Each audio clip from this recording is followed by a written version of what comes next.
এই মিজা, কি কও বড় ভাই? আজকে ৬২ বছর বয়স হয়ে গেছে গা। আঙ্গর দুই ভাইয়ের মধ্যে কি মিল, বাপরে বাপ, কি মোহাবত। ঠিক কইছো বড় ভাই তুমি। বাবু, মিজা, ইস, পরাণের দুই ভাই মানুষের তো হিংসা করে আঙ্গর ভালোবাসা দেখে, জানস দিনকাল খুব খারাপ।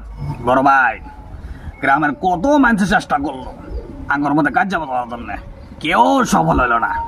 আশা করি আর কোনো দিনও কেউ সফল হব না, আর আঙ্গর মধ্যে কোনো দিনও কাজ বাঁচবো না। Oh no! আঙ্গরের রিস্তা আম্বুজা সিমেন্টের মতো, কেউ ভাঙবার পাবো না। একবারে ঠিক কইছস। আব্বা, Huh? আব্বা, এই চিল্লাস কে? ওই যে উত্তর জায়গায় গেছিলাম, মির্জা কাকার ক্ষেত আল ঠেলতে ঠেলতে আঙ্গুর ক্ষেতের মধ্যে দেড় হাত আয় পড়ছে।